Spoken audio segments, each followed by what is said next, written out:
Fala aí, meus alunos, professor Clívio aqui em mais uma aula de biologia com vocês. O que vamos estudar na aula dessa semana? O reino protoctista, ou como você queira chamar, os protistas. E o que estudaremos nesse capítulo? Como eu disse, os protistas, os principais seres e suas características, a importância para a vida na Terra, na fotossíntese, na alimentação, na produção de medicamentos, na prevenção de doenças, porque eles são capazes de provocar doenças, também são parasitas, para a nossa economia. Qual a hipótese mais aceita sobre a evolução desses primeiros eucariontes, onde vivem, como são classificados e como se reproduzem? Então, só para já ir definindo e a gente ir aquecendo, o termo protista deriva do grego, que significa primeiro de todos, refletindo a ideia de que eles teriam sido os primeiros eucariontes a surgir no curso da evolução. Existem problemas encontrados para a definição de protistas e a tendência mais atual de não considerar a protista como um reino, certo? Embora o termo possa ser usado como um coletivo para organismos chamados protozoários e algas. O termo protozoário deriva do grego e significa primeiro animal. Ele foi criado há muitos anos, quando se falava em filoprotozoa dentro do reino animal para unicelulares heterótrofos. Atualmente emprega-se o termo protozoário como uma designação coletiva, sem valor taxonômico, claro, para seres unicelulares, eucariontes, heterótrofos, que podem obter seus alimentos por ingestão ou absorção. E, detalhe, não se fala mais em animais unicelulares. Já o termo alga também é empregado como uma designação coletiva sem valor taxonômico. São as algas os seres fotossintetizantes oxígenos que vivem em ambiente aquático ou terrestre úmido e que não apresenta organização complexa do corpo. Cuidado com o termo alga. Podem ser procariontes, cianobactérias lá do grupo das moneras que estudamos anteriormente, e podem ser algas eucariontes uni- ou multicelulares, mas sem formar tecidos diferenciados aqui do grupo dos protistas.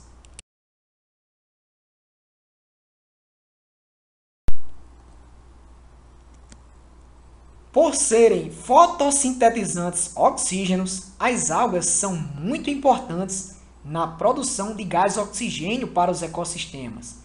Além disso, constitui a base da alimentação de animais aquáticos e algumas espécies de algas multicelulares são também utilizadas na alimentação humana. Isso foi o que a gente já aprendeu lá em ecologia em anos anteriores, que elas se encontram na base da cadeia alimentar, atuando como produtores. Certas espécies de algas multicelulares podem produzir grandes quantidades de substâncias utilizadas comercialmente. É o caso dos alginatos. São substâncias viscosas produzidas por certas espécies de algas pardas que são usadas na fabricação do nosso papel e também como estabilizadores em cremes dentais e sorvetes.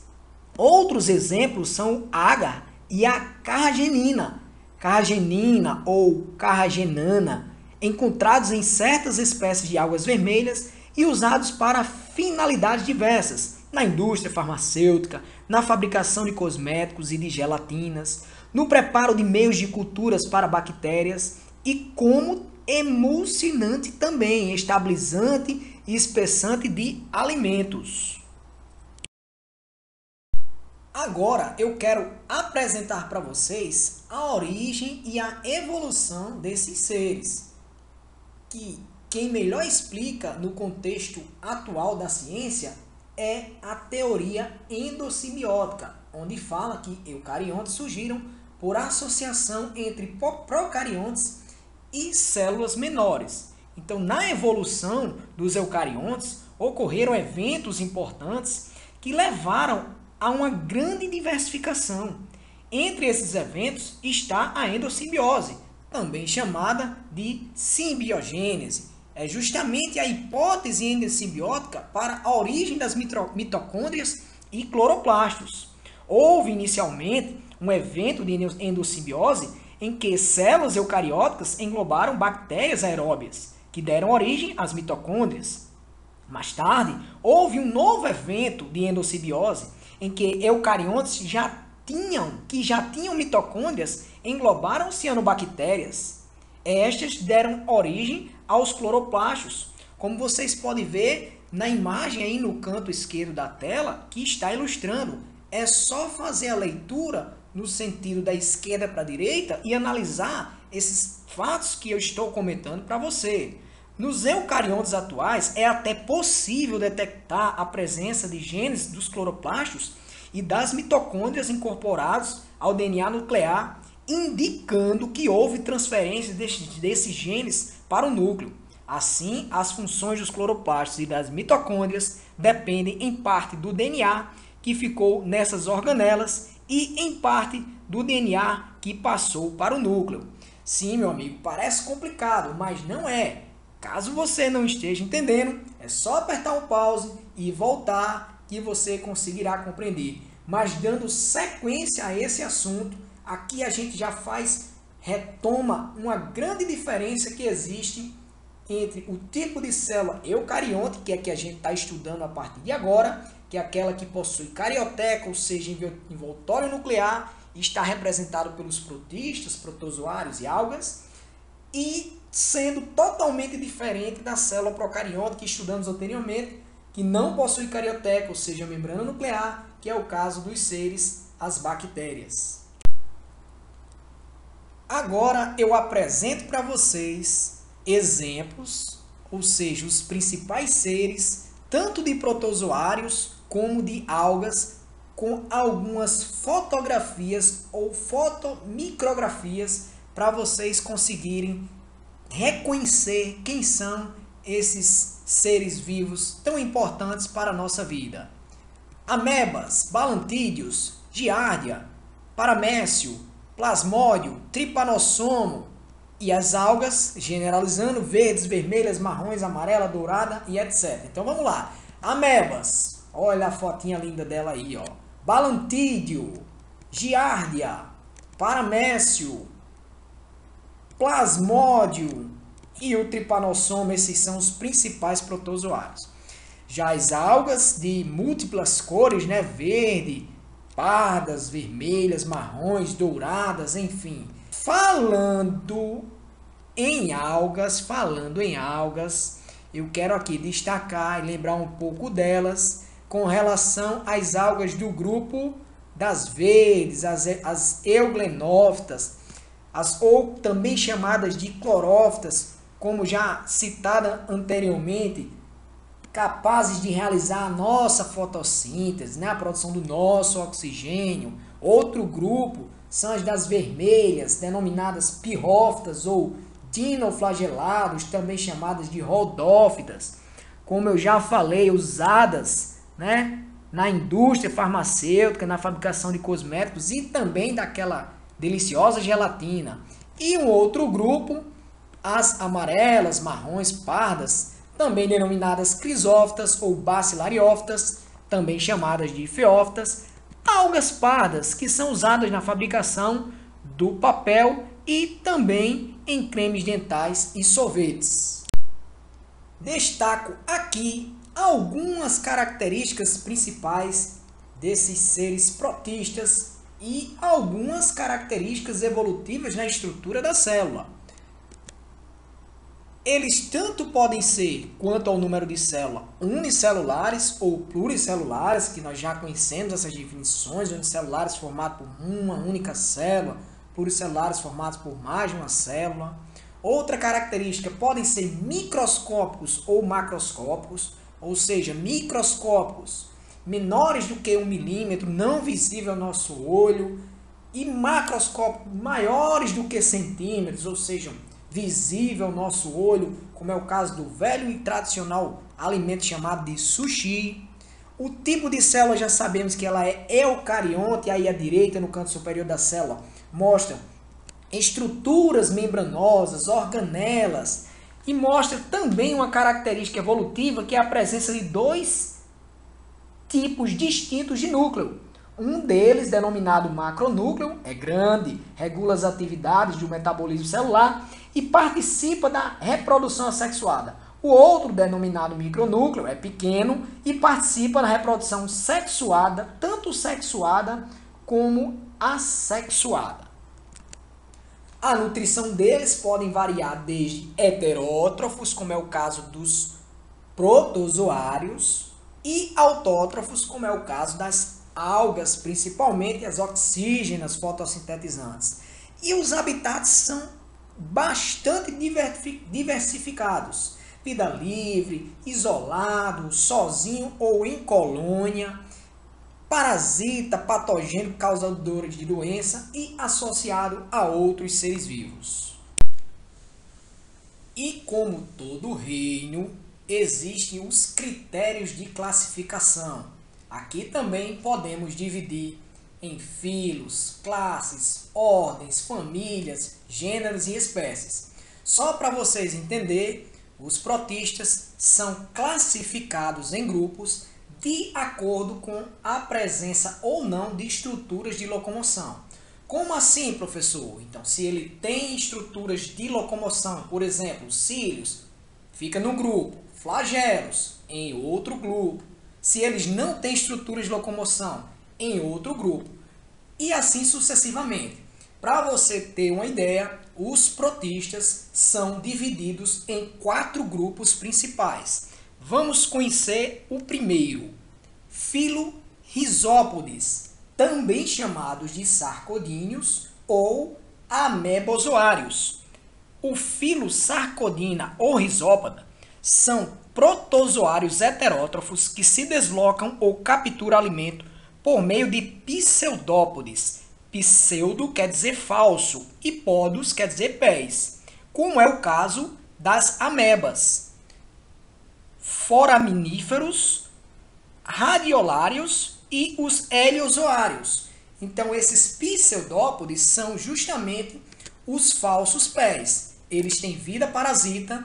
O exemplo que eu estou falando, principal desse grupo, é a ameba, uma doença muito comum, conhecida como diarreia ou disenteria, ou até mesmo amebíase. Está aí a fotomicrografia desse ser.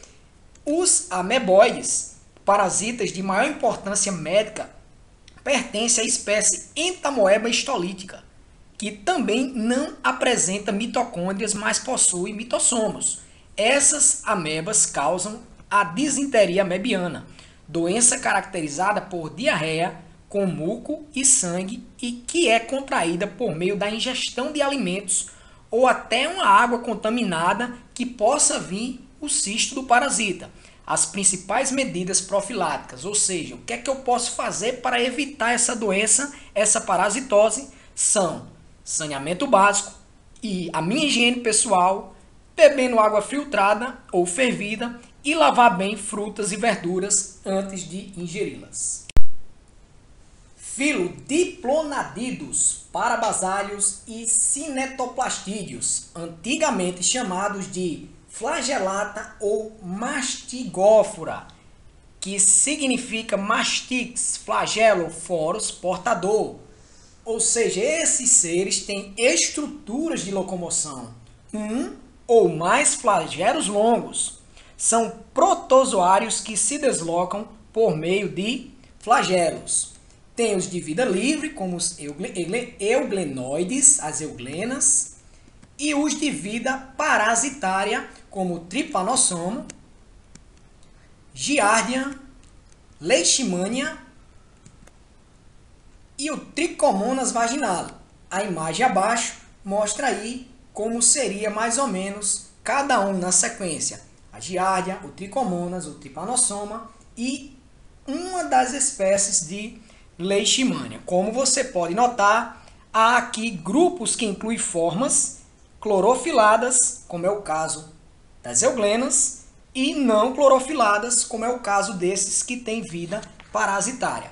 É importante destacar esses que têm vida parasitária no que se refere a algumas doenças que são provocadas no ser humano, como é o caso do trypanosoma, responsável pela doença de Chagas, que o agente etiológico, que é o protozoário responsável por essa doença, é chamado de Trypanosoma cruzi. Essa doença é caracterizada por hipertrofiar, ou seja, diminuir órgãos afetados por esse parasita, principalmente o coração. E como essa doença é transmitida? Os principais transmissores são insetos da espécie Triatoma infestans, vulgarmente conhecido como barbeiro e até em algumas regiões chamado de chupança. O que é que eles fazem? Ao picar uma pessoa, esses insetos defecam e em suas fezes estão as formas infectantes desse parasita. Ao coçar o local da picada, a pessoa facilita a penetração do parasita, que é o protozoário, pela pele, ou contamina suas mãos e, ao levá-la à boca ou aos olhos, por exemplo, está propiciando a entrada do parasita por meio desses órgãos no nosso corpo. Outras formas de transmissão podem ocorrer pela transfusão de sangue com equipamentos já reutilizados, ou seja, contaminados com o sangue de outra pessoa que possivelmente tinha o parasita, e até ainda pela ingestão de alimentos contaminados que podem ter os parasitas. Medidas profiláticas, tratamento dos doentes, controle da proliferação dos barbeiros, proteção com telas em portas e janelas e mosquiteiros nas nossas camas, cuidados nas transfusões sanguíneas para que não seja usado algum equipamento com sangue contaminado, no caso reutilizado, higiene das partes de plantas usadas nos nossos sucos e nos nossos alimentos, ter muito cuidado com a questão do açaí e da cana-de-açúcar, que pode sim trazer algum agente etiológico, que é o parasita, o Trypanosoma cruzi. Outra doença bem cobrada e conhecida é a leishmaniose visceral, também chamada de americana ou calazar. Você já deve ter ouvido falar. Quem é o agente etiológico? A Leishmania chagas, que é o protozoário. Características dessa doença: lesões no baço, no fígado, nos rins e no intestino. Como é que ele pode ser transmitido? Pela picada do mosquito palha, ou também chamado de birigui. Não confunda a leishmaniose, que é o calazar, com a doença de Chagas. Uma é de um protozoário, a doença de Chagas, Trypanosoma cruzi, transmitida pelo barbeiro, e a outra é o protozoário Leishmania chagas, transmitida pelo mosquito palha. Também existe outro tipo de leishmaniose, que é a diptere ou úlcera de Bauro. O agente etiológico é outra espécie de leishmania, chamado de Leishmania brasiliensis, caracterizado por apenas úlceras na pele, úlceras graves na pele. E a forma de transmissão é pelo mesmo mosquito palha ou birigui. Como podemos prevenir? Combater os vetores e tratar os doentes com os medicamentos exigidos. O problema dessa leishmaniose é que, uma vez o paciente acometido com esse parasita, jamais ele ficará curado. Filociliófora, protozoários heterótrofos que se deslocam ou obtêm alimento por meio de cílios. Então aqui apresenta estruturas de locomoção, um ou mais cílios que, diferente dos flagelos, agora são pequenos filamentos. Percebam que esse é o único grupo que mantém a nomenclatura igual à classificação tradicional, não apresentando muitos nomes. Nesse grupo, nós teremos os protozoários de vida livre, como o paramécio, e também protozoários de vida parasitária, como o balantídeo. É neste grupo que se encontram a maior diversidade de espécies dentre os protozoários. Vão existir representantes tanto filtradores de partículas, como é o caso do paramécio, que eu já citei, como os parasitas causadores de doenças, como é o caso do exemplo do balantídeo. Vamos entender o paramécio. Um exemplo de protozoário ciliado, Paramecium, de vida livre, muito comum em lagoas, tanques e poças de água doce e tem hábito filtrador, como eu já falei. É importante destacar que no citoplasma da célula do paramécio existe, além de todas as organelas responsáveis pelas funções vitais, uma outra estrutura chamada de vacúolos contráteos, cuja função é a regulação osmótica da célula. Mas é interessante dizer que essa organela presente em protozoário é apenas de água doce. Essa regulação osmótica não vai ocorrer em protozoários marinhos e nem nos parasitas como o balantídeo, que nós vamos conhecer agora, responsável por causar em nós humanos uma doença chamada de balantidiose. Entre os ciliados parasitas, nós vamos destacar a espécie Balantidio coli, que causa balantidiose, que é um parasita ou uma parasitose intestinal. O agente etiológico protozoário é o Balantidio coli ciliado. E as características dessa doença são lesões no intestino grosso que provoca diarreia com sangue nas fezes, muito semelhante ao que ocorre com a desinteria amebiana. Porém, amebas é de outro grupo de protozoários.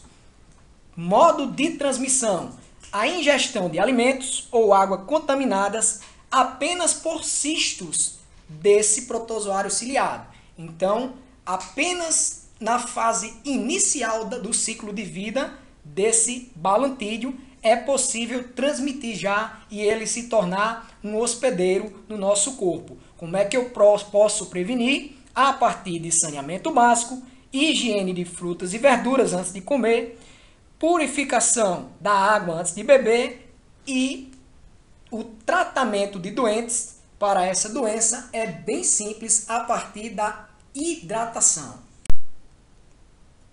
Filoesporozoa. Protozoários heterótrofos que não apresentam estruturas especiais para a locomoção. Percebam que esse grupo nem tem pseudópodes, nem tem cílios e nem flagelos, mas eles podem se deslocar no meio por flexões do corpo ou por deslizamento para obter seu alimento, principalmente por absorção ou pinocitose, como é o caso do plasmódio causador da malária, doença muito comum na região norte do nosso país, também chamada de maleíta ou cesão. O nome apicomplexo deriva da presença na célula desses organismos de uma estrutura chamada complexo apical, que ela é relacionada ao processo de penetração ou fixação desse parasita na célula do hospedeiro. Vamos comentar sobre uma importante parasitose humana causada por apicomplexo, que é a malária, maleíta, cesão, também pode ser chamada de febre intermitente. A malária, ela é causada pelo agente etiológico plasmódio. Porém, existem 3 espécies de plasmódio no Brasil: o plasmódio vivax, o plasmódio malariae e o plasmódio falciparum. Essa doença ela é caracterizada por acessos febris cíclicos, ou seja, a pessoa pode ter o acesso de febre de 48 em 48 horas, é o que chama febre terçã benigna, que é causado pelo plasmódio vivax. A pessoa doente pode ter acessos febris de 72 em 72 horas, é a chamada febre quartã, causada pelo plasmódio malariae, e também o paciente pode apresentar acessos febris irregulares de 36 a 48 horas, é o chamado febre terçã maligna, pois as hemácias parasitadas, que são células sanguíneas, se aglutinam, provocando obstrução dos nossos vasos, podendo nos levar até a morte. O modo de transmissão é por picada de fêmeas do mosquito do gênero Anopheles, conhecido popularmente por carapanã ou mosquito prego. Não confunda com o mosquito palha, aqui é o mosquito prego. Somente as fêmeas são hematófagas, pois necessitam de sangue principalmente para o desenvolvimento dos seus óvulos. Esse gênero, Anopheles, compreende cerca de 400 espécies, das quais apenas um reduzido número tem importância para a epidemiologia da malária em cada região. No Brasil, 5 espécies são consideradas vetores principais: Anopheles darlingi, Anopheles aquasalis, Anopheles albitacis, Anopheles cruzes e Anopheles bellator. Além dessa via de transmissão da malária, existem outras que não envolvem o inseto, como transfusão de sangue, em que é utilizado ou reutilizado, no caso de forma indevida, no paciente, equipamentos com sangue já contaminado por outra pessoa que teria o parasita. O ciclo de vida do plasmódio só se completa se houver 2 hospedeiros, o mosquito dos gêneros Anopheles, por exemplo, e o ser humano. O hospedeiro no qual ocorre a reprodução sexuada do parasita é denominado hospedeiro definitivo. Já o hospedeiro no qual ocorre apenas a reprodução assexuada do parasita é denominado hospedeiro intermediário.